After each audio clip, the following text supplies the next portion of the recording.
강의는 처음에 말씀드렸던 대로 점이라는 부분도 상당히 제가 중시를 하면서 가끔 가다가 주역에 인터넷 같은 데 들어가 보면 역경 사이트가 있습니다. 거기에 점친 예들도 있고 그래가지고 거기서 점예도 가져다가 여러분들한테 이런 점을 쳤는데 이런 괴가 나왔다. 여러분들은 어떻게 보시겠느냐. 한번 그런 점치는 테스트도 좀 해보면서 그렇게 강의를 한번 나가보려고 합니다. 구체적으로 우리 구체적인 문제들, 일상적인 문제들이 싹 빠진 채 이론만 가지고 얘기하면 너무 먹먹하고 재미가 없겠죠. 그러니까 우리가 좀 구체적인 문제들을 봅시다. 한 시간에 한 분씩 점 쳐드려도 좋지만은, 그렇게 하면은 이게 무슨 점 치는 자리라고 소문날 것 같아서 안 될 거고, 바람직하지도 않습니다. 그러니까 이 예전에 쳤던 중요한 점 예들 같은 걸 우리가 찾아서 점의 예들을 찾아서 한번 소개도 하고, 예를 들어서 퇴계 선생이 돌아가실 무렵에서는 문인들이 돌아가실까 안 돌아가실까 위중하니까 점을 쳐본 기록이 있습니다. 그런 과거 유명한 예들. 이순신 장군도 유점을 친 적이 있어요. 유점. 유수로 이제 점을 친 유점. 그러니까 굉장히 어떤 근심 있고 그런 나라의 우환에 닥쳤을 때 아주 진실한 마음으로 그런 점을 쳤던 우리 소년들의 기록도 있습니다. 그런 예들이라든지 중국 역사상에서도 아주 큰 사건 때 점을 친 기록들이 있습니다. 그런 기록들을 가끔 제가 소개드려서 이런 괴를 요렇게 해석했다. 한번 여러분 눈으로 한번 뜯어보시는 재미도 한번 보시고 그런 것도 소개해드리고 한편으로는 주역의 괴를 전체적으로 뜯어보면서 이 사태는 대개 어떤 것이다. 이런 것들을 여러분들은 어떻게 해석할 수 있겠느냐. 또 주자는 이렇게 해석했다. 정자는 이렇게 해석했다. 하는 식으로 좀 전체적으로 봐나가도록 하겠습니다. 주역은 큰 틀로 봐서는 그렇게 기륭을 판별하는 책이지만은 여러분이 점에 관심이 있을 것 같아서 조금 말씀을 드리겠습니다. 이 점이 쉽게 되지가 않습니다. 점은 언제나 자기 치는 사람의 입장과 사태에 따라서 천차만별로 해석이 달라집니다. 천차만별로 해석이 달라져요. 저는 자기 스스로 미신업 한다고 하는 선배가 있어서 가끔 업소에 다니면서 상당히 관전을 많이 했습니다. 뒤에서 그분이 점을 치는 걸. 예를 들어서 어느 날 관전을 갔더니 어떤 분이 와서 점을 떡 쳤는데 건이 1000개가 나왔어요. 건이 1000개가. 바로 첫 번째 요거. 하늘이 2개 겹친 주역의 첫 괴입니다.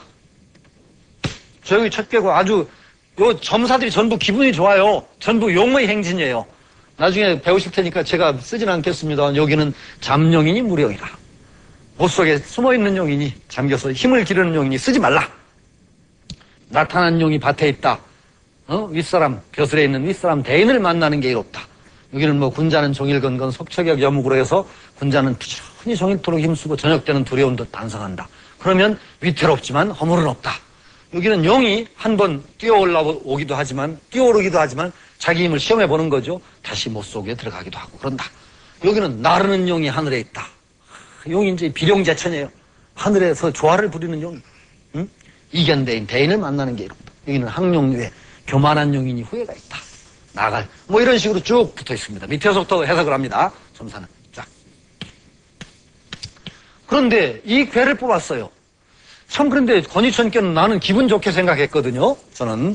왜 주역의 첫 괴에다가 하늘인데다가 용의 행진이잖아요. 그런데 이 양반이 점치러 온 사람한테 대뜸 안 된다는 거예요. 막무 같다. 이름 어떤 이름? 불길해서 안 돼. 그 길에서 택하면 안 된다. 그 사람이 나가고 제가 물었죠. 도대체 왜 안 된다는 겁니까?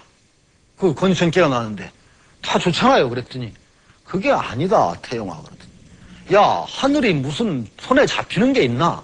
말짱 꽝이다. 꽝.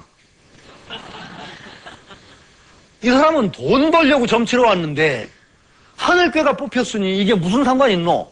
이 부산 사람입니다. 그래서 되게 흉내는 뭐냐 비슷합니다. 하여튼 제가. 야, 돈 버는 거하고 하늘하고 무슨 상관이 있나? 하늘은 말짱황하니까 말짱황. 그러니까 건이천께가 아무 때나 좋은 게 아니라는 게나. 그러니까 돈 버는 데는 건이천께 뽑아서 별로 득보는 게 없고 예를 들어서 택수 권괴 같은 게 있습니다. 술의 준괴도 있고 주역에는 4대 난괴라는 게 있습니다. 4개의 가장 아주 험난하고 곤란한 꾀입니다. 어려운 괴입니다. 4대 난괴. 4대 난괴를 미리 소개해드리면 택수 권괴, 연못에 물이 쫙 마른 꾀입니다. 장사하는 사람이 자금이 쫙 빠진 거죠. 뭐 그런 식입니다. 택수권괴, 가미수괴, 물이 두 개 겹친 건데 물은 험난함을 뜻합니다. 험난이 겹쳐서 오는 게. 수산건괴, 산 넘고 물 건너 아주 험난이 그것도 겹친 겁니다. 절름발이가 산을 넘는다고 하죠. 그렇게 어려운 거. 아주 험난.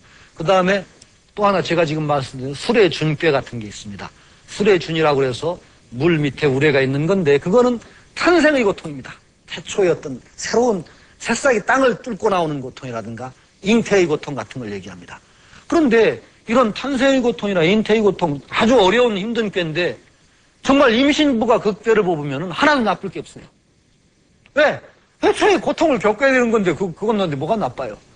그리고 새로운 창작에 몰두하는 사람 그런 사람은 그 꾀를 뽑으면 하나도 안 나빠요. 보통 해석이. 왜? 당연히 출생을 위해서 새로운 것을 만들어내기 위한 고통을 겪는 꾀인데 그 사람이 지금 고통하고 있는 거예요.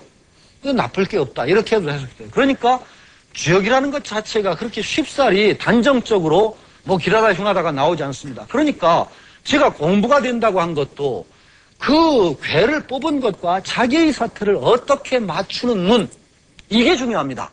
그게 없으면은 주역을 거꾸로 외우고 바로 외워도 점을 칠 길이 없습니다.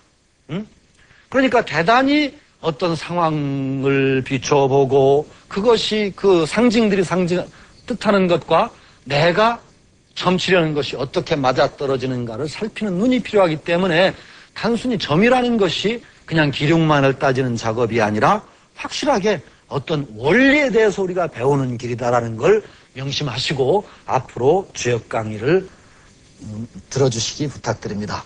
오늘은 여기서 마치겠습니다.